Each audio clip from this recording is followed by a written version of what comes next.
Estávamos encerrando um camporee de líderes e na última noite recebimos uma chamada telefônica da mãe de dois jovens. Com voz entrecortada, ela nos deu uma notícia trágica. O tio mais amado, irmão caçula do pai dos jovens, acabara de morrer de forma trágica devido a uma explosão de um tanque que ele mesmo estava soldando. Tínhamos agora o desafio de dar a notícia aos jovens. Qual seria a reação dos jovens? Nosso temor era que, em desespero, eles quisieram partir na mesma noite, dirigindo por 6 horas depois de um dia extenuante.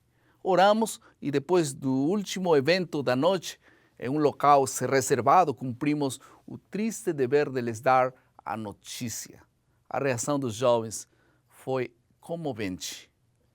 O pranto, a dor refletida nos rostros, foi uma característica desse momento. E a pergunta deles foi: por que algo assim havia ocorrido com um homem bom que estava deixando 3 filhos órfãos? O único que pudemos fazer foi ficar ao lado deles, impotentes para lhes aliviar a dor e simplesmente orando por eles.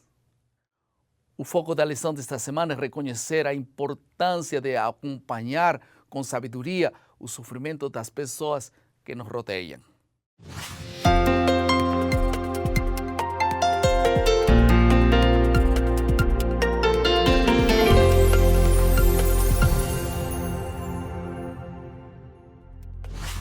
Bem-vindos ao esboço da lição de Escola Sabatina. Juntos estudaremos a lição número 6, e cujo título é Maldição sem causa? É uma pergunta na realidade. Esperamos, pela graça de Deus, responder esta pergunta através do estudo da lição. Analisaremos 2 assuntos nesta parte: a teologia correta, contexto equivocado. Em segundo lugar, juízo precipitado. Tá certo? Vamos então estudar o primeiro assunto. Teologia correta, contexto equivocado. Jó, capítulo 2, verso 11 até o verso 13. Os amigos de Jó foram e se assentaram com ele por 7 dias, o que possivelmente deu origem a um ritual de luto dos judeus chamado Sentar Shiva, que corresponde a 7 dias de empatia e compaixão. É interessante notar que foi Jó que rompeu o silêncio no final dos 7 dias, numa tentativa de processar a sua dor. A reação de Elifaz, que foi um dos primeiros que começou a falar, é que ele começa a defender o caráter de Deus. Elifaz afirma que nenhum homem inocente e reto se perdeu. Por outro lado, os que semeiam o mal e a iniquidade recebem o justo castigo. Ele estava argumentando desta maneira, e isto está no livro de Jó, capítulo 4, versos 7 ao 9. Elifaz defende a justiça de Deus. Elifaz apresenta a perfeita justiça de Deus em contraste com a impiedade, fragilidade e transitoriedade do ser humano. Elifaz defende a natureza de Deus. Seria porventura o mortal justo diante de Deus? Por outro lado, Elifaz descreve a natureza do caráter de Deus. Em Jó, capítulo 5, verso 4, Elifaz afirma que os maus e seus filhos serão destruídos. E no verso 17, ele assegura que Deus castiga aquele a quem ama, assim sendo as provas e os sofrimentos são meios corretivos que, por fim, redundam em bênçãos. Ele finaliza sua argumentação com uma exortação a Jó para que volte para Deus. Em outras palavras, Elifaz está dizendo que Deus é justo, que o mal atinge apenas os maus, e assim sendo, Jó deveria ter feito algo errado para estar sofrendo, e por isso não tinha razão para se queixar. Em vez disso, ele deveria se arrepender de seus pecados e voltar para Deus. Ok, pastor, entendi. Mas os argumentos que Elifaz apresentou, em vista do sofrimento de Jó ali, eles foram corretos ou não? Os argumentos teológicos apresentados por Elifaz são parcialmente corretos. Deus é santo, Deus é justo e Deus é misericordioso em todos seus atos. Há uma bênção para os fiéis obedientes? Sim, também. E há maldições para os que rejeitam seus mandamentos? Também. Também é verdade que os sofrimentos que ocorrem em nossa vida são meios que Deus pode usar para conduzir de volta a Ele. Também é certo, porém, há um problema. Então qual é o problema com a exposição de Elifaz? Para Elifaz, os argumentos teológicos eram mais importantes do que a sensibilidade e a compaixão humana.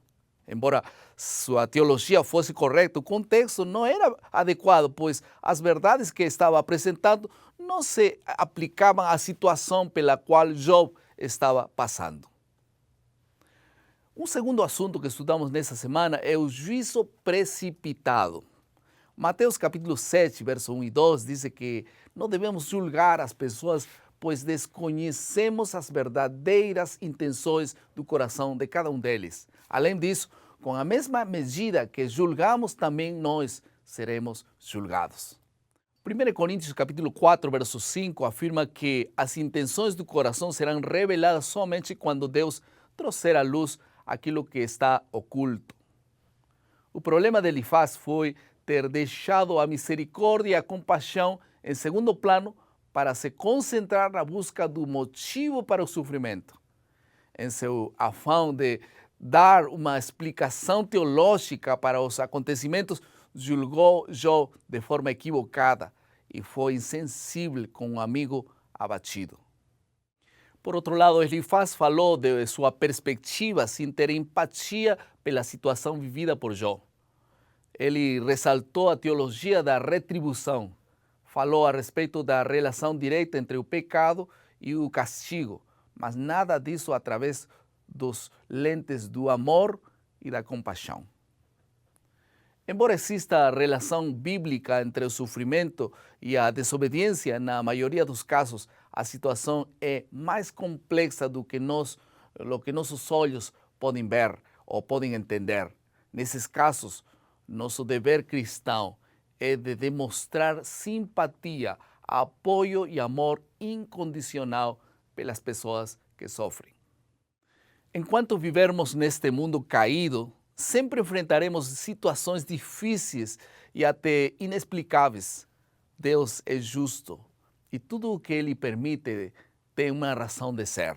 Porém, pela fé, cremos que um dia toda dúvida, toda incerteza será esclarecida e a dor e a injustiça serão eliminadas para sempre. Assim como os amigos de Job, nós também às vezes tentamos explicar o que é impossível de explicar. Tentamos de compreender o que não tem razão de ser e ensaiamos alguma resposta que, ao invés de ajudar, termina provocando desânimo. Todos, em algum momento, necessitamos de manifestações de apoio e solidariedade. Devemos pedir sabedoria a Deus para saber quando alguém realmente necessita de compaixão e de misericórdia e quando necessita de repreensão e exortação. E muitas vezes seria melhor escolher o lado da compaixão e dar solidariedade ao ministrar aos que sofrem, mesmo quando seus próprios erros causarem esses sofrimentos. Nessa última parte, a criatividade é o que nós vamos praticar agora como resultado dessa lição. Nosso desejo é desafiá-los a não julgarem as pessoas, especialmente aqueles que sabemos que estão baixo o sofrimento porque fizeram decisões erradas. Eu sei que você conhece alguém que está passando por um momento difícil. Todo mundo tem em seu redor pessoas que sofrem. Você poderia, então, oferecer algum tipo de ajuda, empatia, contato. Podemos compartilhar algumas promessas cheias de esperança que Deus deixou em sua palavra. O que lhes parece? Vamos nos unir em uma corrente de solidariedade, amor, compaixão sincera por algumas pessoas que estão sofrendo a nosso redor. Hemos chegado no final de nosso esforço. Esperamos que tenha sido de ajuda para o estudo da Palavra de Deus. E lembrem sempre, maná, cada dia, cada manhã, é alimento para a vida. Que Deus te abençoe.